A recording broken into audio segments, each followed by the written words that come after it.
Hey, good afternoon, everybody. Happy Sunday.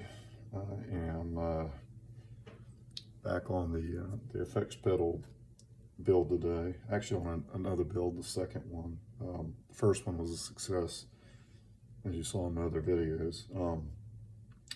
So anyway, I've already populated the new board. Good close up for you here. All the components soldered in. IC sockets here. They're all soldered in. Battery connector here, soldered onto the board. So I've got a few wires here, but I wanted to talk a little bit about if you get a pedal kit and you're going to build one of these, some little techniques that will help you.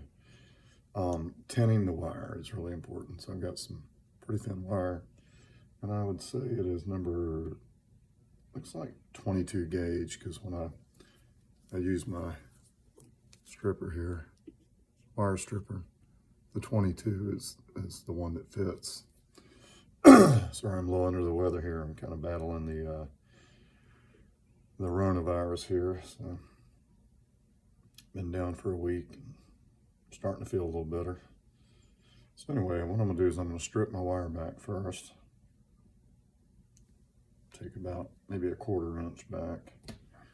And then what I want to do is I want to twist the strands like that. Get a nice tight twist. And then what we want to do is we want to tin the wire. And what that means is we're going to take our soldering iron. It's already hot. I'm going to get a little bit of solder on the iron. Smoke. Yeah. And we're going to take our wire here, and we're going to get a little bit of solder on it.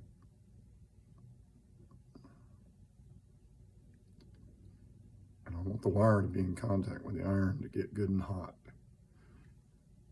so the solder will flow.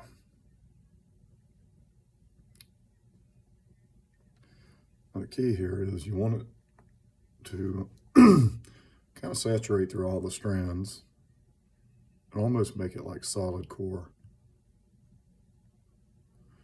But you also don't want too much. If you get a glob on here, it won't fit through the eyelets on the board.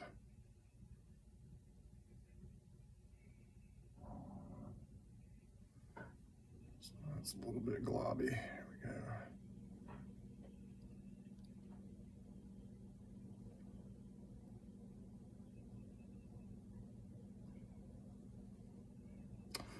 go. And there we go. We are now tinned. So we actually have solder that's kind of made it, instead of, a bunch of tiny strands, now it all feels like one big wire. And that's tinning the wire. So I did that as an example. I've already pre-tinned all my wires here, and for this build. So I'm just going by the instructions. And,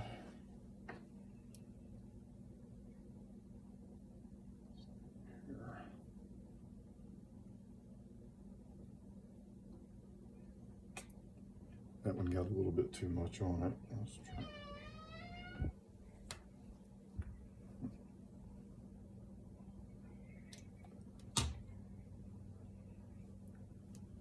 Let's go ahead and put this one on the board.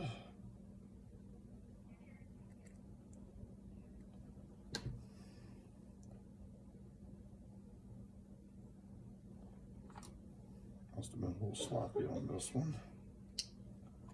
I'll just cut it back, get rid of that glob. There we go. That went all the way through, so I'm going to flip it over and get my iron from the tip. Get a little bit of solder on it.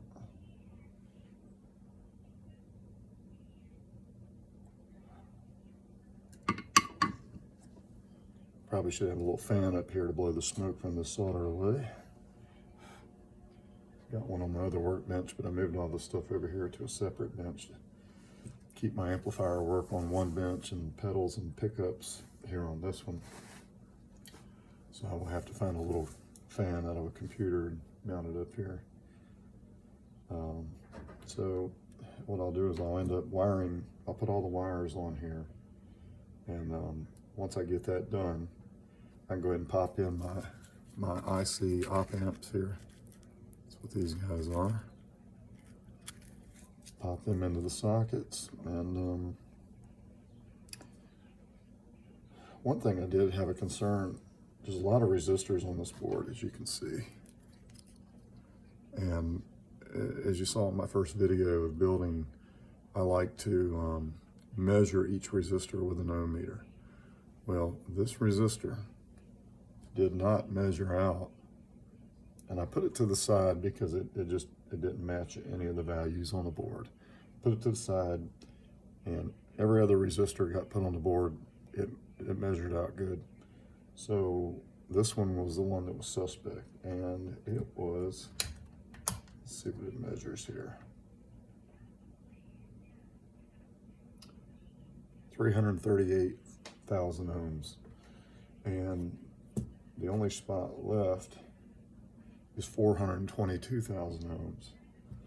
So there's a difference there. The question is, do I just put it in? I'm probably going to contact the company that makes the kits, ask them what they think. You know, if it's pretty far out of tolerance like it is, should I just roll with it, or send me another resistor? Because I do not have one that value in my stash. So anyway, very important though, when you're building these, measure every one of these with an ohm meter.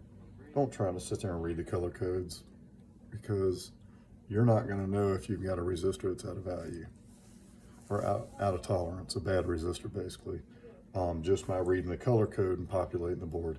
Actually measure them before you put them in. You do that, you can't go wrong. You're going to have a great build.